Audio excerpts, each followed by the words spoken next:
Hi, my name is Hussein Ahmed and you're welcome back to my YouTube channel. Today we are going to be talking about language in public speaking. But before we continue, don't forget to subscribe to my YouTube channel and turn on the notification icon so that you always get a notification when I upload a new video. So in public speaking, language is a concept that you use in understanding how to relate with your audience. We have the L1, which is your mother tongue, and we have the L2, which is the lingua franca. That is the general language of your country, your nation, or your environment. And it also refers to the language of the colonial masters to your country. Now, when you are deciding the language you want to use in your public speech, you need to be very considerate of your audience. For instance, we are going to be making use of the communication model in understanding the importance of language in public speaking. Now, in communication model, we have the sender, we have the channel, message, feedback, we have the receiver, and of course, we have the channel from the receiver's end. Now, we are going to be making use of this model in understanding the importance of your language selection in sending a message to your audience through public speaking.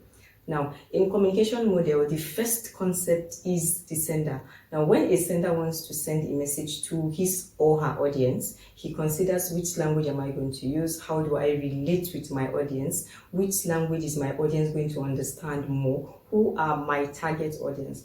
When a sender wants to send a message, he also considers which channel am I going to make use of. Now, the channel most of the times or sometimes determine the kind of language you are using. Let's take, for instance, if you want to send a message to a particular target in a rural community in Kano State, your channel is going to be through radio or through television. Because you are making use of hearing, you are going to make use of Hausa language, not English language. That is a determination. That shows that language is important when you are deciding how to relate with your audience. Coming back to communication model, the next one is the message. Now, this message is where you determine which language are you using and which language is going to get to the vast majority of your target.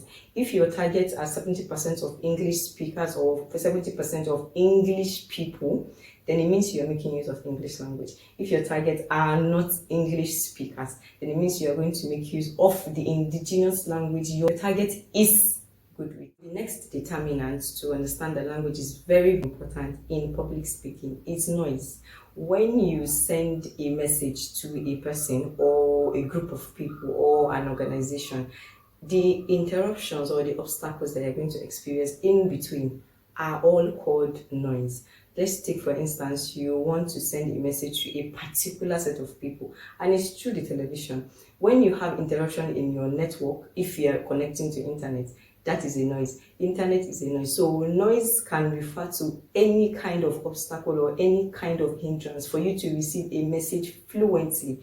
Noise can be something positive in another context. But then when you are intended to receive a message and you don't get the message accordingly the way you are supposed to, that is noise interrupting. So in cases of language, when you pass to your audience or your target audience a particular message and vast majority don't understand what you're saying due to the barrier in language understanding, then it means you are making noise. It means the knowledge you are trying to pass across is a noise to the vast majority that cannot understand what you're saying. So in order for you to avoid making noise to your audience, you need to understand what is the language vast majority of my audience understand. So in doing this, you are giving your receiver the chance to understand what you are trying to say. In determining which language is best for my audience, in knowing which language is best suited for my audience, you are on the successful part of making your audience come to terms with whatever you are delivering to them. Now, your receiver have different methods or different channels of receiving the message. You can send a message through written means, which is print media, and the receiver is going to receive it through electronic means, which can be television or radio. You can send a message through television, but your receiver is going to get it through online or through social media due to the involvement of new media. Where, for instance, the Juicy News, which is the first person to receive a new story, takes down a story according to how they want to take it down, be it print media, which is newspaper or magazine, or they decide to take it into voice record or to video coverage. Now, how you send your message, your receiver is going to determine how to receive the message. And of course, the importance of language cannot be underestimated, which is why we have indigenous language transcribers. We have people who transcribe English to other languages. We have people who transcribe indigenous languages to English language or to other official kind of languages. So the importance of language is highly technical. When you want to decide public speaking, you also need to decide which language am I using, how do I portray this language to these people. Now, in our next public speaking class, we are going to be talking about practical strengths and weaknesses of having intonations or indigenous accent during public speaking while using an official language. Thank you for watching. I'll see you in our next public speaking class. Bye-bye.